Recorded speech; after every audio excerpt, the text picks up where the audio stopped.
राम। सभी साथियों को जय भीम। साथियों, थोड़ा सा नेटवर्क प्रॉब्लम की वजह से वीडियो बीच में कट गया था, तो मैं दोबारा आप लोगों को बता दूं कि जैसा कि मैंने फेसबुक पेज के माध्यम से मैंने आपसे लोगों से रिक्वेस्ट किया था कि हम लोगों के बीच में हमारे आदरणीय सम्मानित रमन वाल्मीकि जी के पिताजी राजेंद्र वाल्मीकि जी हमारे बीच में लाइव होंगे। आप लोगों ने फेसबुक के माध्यम से, सोशल मीडिया के माध्यम से, ट्विटर पर भी भीम आर्मी भारत एकता मिशन के लोगों ने स्टैंड चलाया था और रमन भाई के लिए जो है लगातार ट्विटर पे ट्वीट किए थे।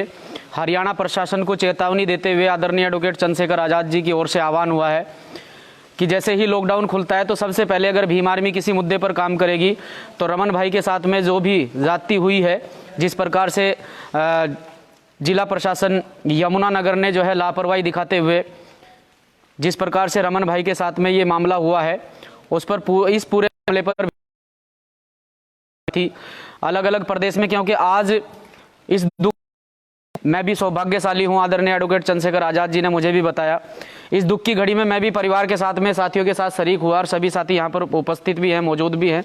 लॉकडाउन का पालन करते धन्यवाद करते हैं जिला कप्तान सेंथिल अबुदाई साहब का, जिन्होंने हमारे एक फ़ोन पर जो है यहाँ पर हम लोगों को अस्थियां विसर्जित करने के लिए परमिशन दी, क्योंकि लॉकडाउन पूरे देश के अंदर है और पूरी तरह से हरिद्वार जिला जिस तरह से रेड जोन में है। तो धन्यवाद करते हैं प्रशासन का भी, जिन्होंने हमें सहयोग किया। साथियों, ज़्यादा से ज़्यादा साथी लाइव वीडियो को शेयर करें ताकि मैं फिर अपनी बात जब ज़्यादा से ज़्यादा लोग जुड़ जाएंगे तो मैं सीधा आप लोगों को जो है आदरणीय राजेंद्र वाल्मीकि जी के पास में लेकर जाऊंगा, जो हमारे रमन वाल्मीकि जी के पिताजी हैं। उनके भाई जोनू वाल्मीकि जी यहाँ पर उपस्थित हैं और भी साथी उनके साथ जो है हरियाणा से चल कर आए हैं। और ज़्यादा से ज़्यादा साथी जुड़ें और ज़्यादा से ज़्यादा ये लाइव वीडियो जो है पूरे देश के अंदर जाना चाहिए और पूरे देश के बहुजन समाज को इस बात का मैसेज मिलना चाहिए कि उनका भाई हरियाणा प्रदेश के अंदर यमुनानगर के अंदर एक ऐसा क्रांतिकारी साथी जो हर समय समाज के साथ कंधे से कंधा मिलाकर चलता था, जो हर समय समाज के किसी भी कार्य में किसी भी गरीब मजलूम व्यक्ति के साथ में हर समय उसके साथ खड़ा रहता था, एक ऐसा बहुजन समाज का शेर आज हमारे बीच में नहीं रहा है। हमें उस व्यक्ति से प्रेरणा लेनी चाहिए। हमें जो हमारे रमन वाल्मीकि भाई हैं, उन भाई से हमें प्रेरणा लेनी चाहिए और उनके सिद्धांतों पर हमें चलना चाहिए। जिस तरह से वो यमुनानगर के अंदर समाज को एक करके, इस बहुजन समाज को एकजुट करके पूरे हरियाणा प्रदेश में एक अच्छा कार्य कर रहे थे, लेकिन कुछ लोगों की नज़र जो है उनके अच्छे कार्य पर गड़ी हुई थी, क्योंकि ऐसे लोगों पर जो है खासकर मनुवादी ताकतों की नज़र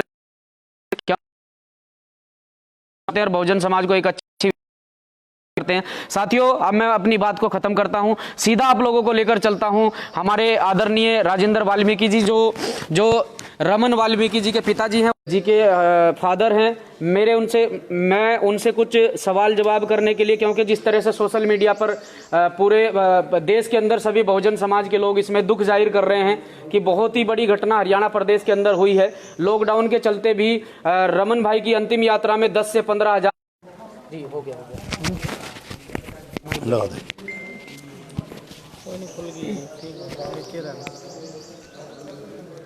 अब मैं आपको सीधा लेकर आया हूं सम्मानित राजेंद्र वाल्मीकि जी, जो हमारे सम्मानित साथी बहुजन समाज के शेर स्वर्गीय रमन वाल्मीकि जी के पिताजी हैं। मैं उनसे कुछ सवाल कर सर, मेरा आपसे एक सवाल है कि जिस तरह से रमन भाई के साथ में इतनी बड़ी घटना हुई है, उसके ऊपर क्या कहना चाहेंगे? कैसे हुई, कैसे नहीं हुई, उसके बारे में आप पूरा विस्तार से बताएं ताकि पूरे देश से लोग इस पेज से जुड़े हुए हैं, ताकि लोगों तक हमारे जो है साथी की बात पहुंच पाए। हमारे समाज के बच्चे हमारे ऑफिस के बाहर होली का पर्व मना रहे थे।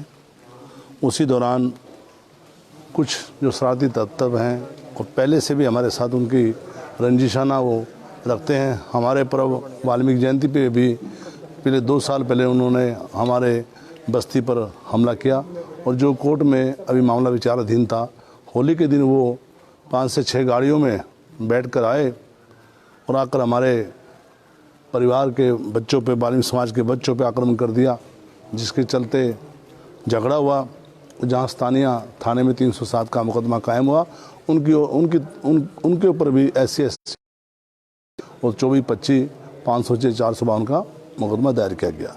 उसी के चलते रमन वाल्मीकि जो मेरा बेटा को पेश किया गया 22 तारीख को, हमने जेल में पेश किया, कोर्ट के द्वारा गए तो 22 की रात को जेल के अनुसार जो जेल के अधिकारी बता रहे हैं 22 तारीख को उनके पेट में दर्द हुआ, मेडिकल ट्रीट के लिए उनको जो स्थानीय जेल के अंदर ट्रीटमेंट हॉस्टल है उसमें रखा गया और हमें कोई इतला नहीं दी गई। 22, 23, 24 को वो मेडिकल ट्रीट में थे और 25 की सुबह उनकी डेथ हो जाती है और मेरी धर्मपत्नी के फ़ोन पे फ़ोन आता है जेल से, भाई आपके बच्चों को दौरा पड़ा है। मैं बाज़ार से सीधा सिविल अस्पताल यमुनानगर पहुंचता हूं, जहां मेरे बेटे की डेड बॉडी मेरे सामने होती है और डॉक्टर कहते हैं इसकी तो मौत हो चुकी है। और जेल के जो अधिकारी थे, जो जेल के प्रशासन के अधिकारी थे, वो अपनी वैन को छोड़ के दौड़ जाते हैं और मेरे बेटे की बॉडी उसी समय मेरे सामने रहती है। तो समाज के लोग एकत्रित होते हैं। हमने प्रशासन के खिलाफ बात की, मांग की, तो प्रशासन ने के माध्यम से कमेटी गठन करके बच्चे का पोस्टमार्टम कराया गया, अंतिम संस्कार हुआ। ये घटना इसी तरह से पहले और भी साथियों के साथ चलती आई है। हमारे समाज के साथ ये कुठाराघात है। मैं पूरे देश के साथियों से, बहुजनों से, समाज के लोगों से यही अपील करना चाहता हूँ कि मनुवादी ताकतें, हमारे जो नौजवान बच्चे, क्रांतिकारी सोच रखने वाले बच्चे, अपने हक और हकूक़ के लिए लड़ने वाले बच्चे होते हैं, उनको इसी तरह से साजिश के तहत मार दिया जाता है या मरवा दिया जाता है। तो पूरे भारत के बहुजनों से मेरी अपील है कि आप सोशल मीडिया के माध्यम से लॉकडाउन के चलते हुए आप अपने अपने ट्विटर से, अपने पेज से इस बात को पूरे भारतवर्ष में फैलाएं, ताकि सब लोग सचेत हो सकें और जागरूक हो सकें। हमें भीम आर्मी के शेर चंद्रशेखर आज़ाद ने पूरा समर्थन दिया। जब हम अपने बेटे की अस्थियाँ लेकर रास्ते से आ रहे थे, उन्होंने रोक कर अस्थियों के समक्ष उनकी आंखें नम हो गई और उन्हें अपने कंठ से बात कही कि अगर लॉकडाउन खुल जाता है तो हरियाणा बंद का आह्वान करेंगे। इसी तरह प्रदेश के भिन्न भिन्न जो सामाजिक संगठन है, चाहे वो महाराष्ट्र से है, चाहे वो मध्य प्रदेश से है, चाहे वो उत्तर प्रदेश से है। अभी मेरे साथ प्रदेश के अध्यक्ष खड़े हैं महक जी, इन्होंने हमारा बड़ा मान सम्मान किया और पूरी रास्ते से हमें लेकर आए। चूँकि उत्तरांचल का उत्तराखंड जो है ये टोटल रेड जोन में है, इनके भी हम आभारी हैं। और नौजवान बच्चा इसकी सोच देख कर भी हमें लगता है कि हमारे बच्चे अब एक अच्छी सोच रखते हैं और वो दिन दूर नहीं जब बहुजनों का भी समय आएगा।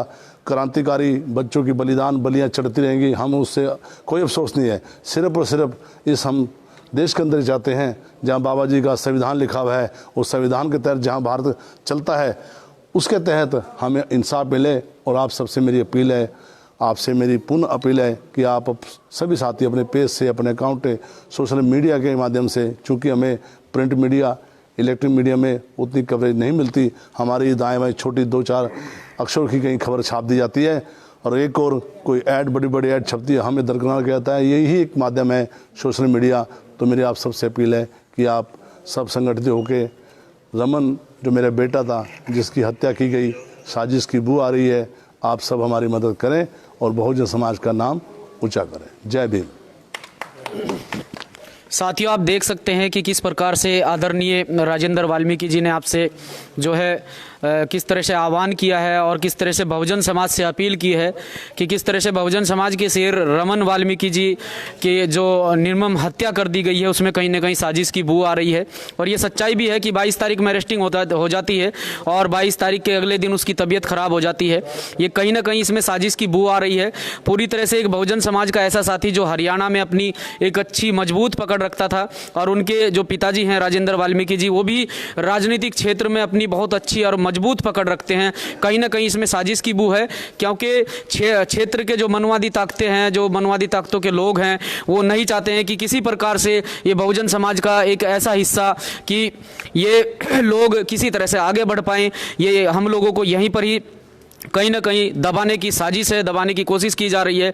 लेकिन मैं अपील करना चाहता हूं सभी साथियों से, जिस प्रकार से हमारे अंकल जी ने अपील की है कि सभी साथी अपने फेसबुक पेज से, ट्विटर से, जितने भी अकाउंट मैं आश्वासित करता हूं कि मेरे जितने भी अकाउंट चल रहे हैं वहां पर रमन वाल्मीकि जी और जितने भी साथी इस लाइव वीडियो को देख रहे हैं और जितने भी साथी अकाउंट चलाते हैं वहां रमन भाई के लिए आवाज़ उठाएं। और आज आप लोग अगर आवाज़ नहीं उठा पाए तो एक ऐसी क्रांतिकारी आवाज़ को यमुनानगर के अंदर प्रशासन और मनुवादी ताकतें दबाने का काम कर रही हैं। अगर वो आवाज़ दब जाती है तो याद रखना आने वाला इस बहुजन समाज का भविष्य वो बहुत ही दर्दनाक होगा, बहुत ही दयनीय होगा। क्योंकि साथियों अगर आज ये आवाज़ दब जाती है, आज रमन भाई को इंसाफ नहीं मिल पाता है तो ऐसे ऐसे 1000 और 10,000 1 लाख रमन भाई जो हैं इन मनुवादियों की भेंट चढ़ जाएंगे। तो हम ऐसा नहीं होने देंगे और आश्वासित करते हैं इस लाइव वीडियो के माध्यम से कि आज तो लॉकडाउन लगा है, लॉकडाउन में फिर भी हमारे साथी यहाँ पर पहुंचे हैं। हमने मना किया था, मना करने के बाद भी काफ़ी साथी पहुंचे हैं।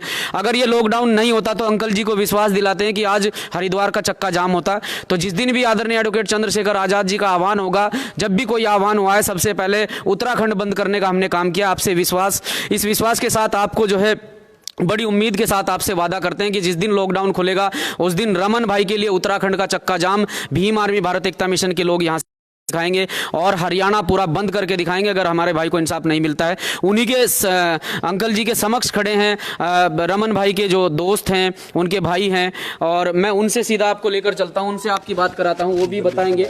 दलीप कुमार जी साथ में जो है रमन भाई के हमेशा साथ रहे हैं, तो आज वो भी जो है आज अस्थियां विसर्जित करने के लिए हरिद्वार में पहुंचे हैं। हरिद्वार के समस्त साथी जो हमारे वाल्मीकि समाज के साथी, हम वाल्मीकि आश्रम में अभी यहाँ पर हैं, तो हमारे वाल्मीकि समाज के जितने भी साथी यहाँ पर हैं उन सभी साथियों का सम्मान करते हैं। मैं आपसे भी सवाल करता हूँ कि दिलीप भाई कैसे कैसे इस घटना में क्या हुआ, कैसे हुआ, आप जो है इस वीडियो के माध्यम से अपनी बात रखें। शुरू होता है जी होली वाले दिन 10 मार्च को ये सारा मामला शुरू होता है और जैसा कि लगातार देखने में आ रहा था मनुवादी ताकतों के द्वारा जो शासक वर्ग है, जो वहाँ के प्रशासनिक अधिकारी हैं, क्योंकि जब जब हमारे बच्चे, हमारे युवा और हमारे योद्धा किसी ऐसे प्रकरण में आते हैं तो उनकी कोशिश रहती है कि जल्द से जल्द उठा के इन्हें जेलों में डाला जाए, जिससे ये लोग और ज़्यादा अपनी हक और अधिकार की लड़ाई ना लड़ सके। आज हमारे बीच हमारा योद्धा भाई, हमारा शेर भाई मतलब बोलते भी नहीं बन रहा है, क्योंकि जितना हम उस भाई के बारे में कहें, उसने जुल्म के खिलाफ, शोषण के खिलाफ हमेशा अपनी आवाज़ को बुलंद किया है और जहाँ भी खास तौर पे एट्रोसिटी हुई है या अत्याचार हुआ है वहाँ पे उस भाई ने हमेशा उन दरिंदों के, उन मनुवादी ताकतों के खिलाफ खड़े होने का काम किया जो जुल्म और इस शोषण की व्यवस्था को बनाए रखना चाहते थे। तो इस तरह का एक प्रकरण देखने में आया। मैं, हमारे अंकल जी लगातार हम जहाँ पर हो हमसे बन पड़ रहा था, हम लोग इंसाफ की गुहार लगा रहे थे कि हमें इंसाफ दिया जाए। लेकिन जैसा आपको पता है इस समय मनुवादियों की सरकार है और जो ताकतें सारी हमारे खिलाफ है। हमें इंसाफ तो नहीं मिला, लेकिन हर तरह से हमें हराश किया गया, मेंटली परेशान किया गया। और इन सब चीज़ों के चलते हुए मैं आप सब लोगों को भी ये बता देना चाहता हूँ, एक छोटा सा सवाल आप सभी से है, मेरा खुद का भी, क्या ऐसा दबाव था प्रशासन के ऊपर कि हमारे भाई को, रमन वाल्मीकि को, जो ना तो पेशेवर कोई ऐसा कोई कातिल था, क्योंकि वो जुल्म के खिलाफ खड़े होने वाला एक ऐसा योद्धा था, ऐसी कौन सा दबाव था कि उसके अरेस्ट के ऊपर इतना जोर दिया जा रहा था? क्योंकि इस समय लॉकडाउन का टाइम चल रहा था जब हमने उसे पेश कराया, क्योंकि प्रशासन ने हमारे ऊपर लगातार दबाव बनाया। हमने 22 तारीख को प्रशासन से जो वादा किया कि हम अपने बच्चे को वहाँ पे पेश करा देंगे, हमने ठीक ठाक हट्टा कट्टा, क्योंकि वो बच्चा लगातार, उसकी फिजिक्स आप देखें, कोई उसे बीमारी नहीं, आज तक कभी उसे सिर का दर्द नहीं हुआ। और 2 दिन के बाद ऐसा क्या हो जाता है कि वो बच्चा मृतक अवस्था में हमें सौंप दिया जाता है। और उसके बाद जो प्रशासन की कार्यप्रणाली, जो जेल प्रशासन है, उनकी तरफ जो संदेह का एक घेरा बनता है, वो कैसे बनता है? जिस वाहन में उसे लेके आए थे, ना तो उसमें कोई ऐसी किट थी, ना कोई वेंटिलेटर, ना ही कोई ऐसी फैसिलिटी थी कि रास्ते में कोई ऐसी दिक्कत हो। हमें अंदरूनी स्रोतों से पता चला है कि सुबह ही अंदर इसकी डेथ हो चुकी थी, इसे प्रॉपर ट्रीटमेंट नहीं दिया गया। कुछ लस्सी इसे जो दी गई थी तो उसमें कुछ जहरीला ऐसा पदार्थ था जो इसने अंदर ही अपने मतलब प्राण त्याग दिए, उसके बाद हमें गुमराह किया गया प्रशासन के द्वारा। तो आप सभी लोगों से, जो बहुजन क्रांति के जो योद्धा हैं, जो आप जैसे सभी साथी हैं, सबसे मेरा निवेदन है, इस लड़ाई में रमन भाई को इंसाफ दिलाने के लिए हम और आप चले हैं। तो ज़्यादा से ज़्यादा रमन भाई की आवाज़ को उठाया जाए, क्योंकि आज एक इंटरनेशनल मुद्दा बन चुका है। और उसके बाद लगातार अभी ह्यूमन राइट्स में भी हमारे एक एडवोकेट हैं सुखविंदर सिंह नारा जी, उन्होंने आवाज़ उठाई है सुप्रीम कोर्ट में।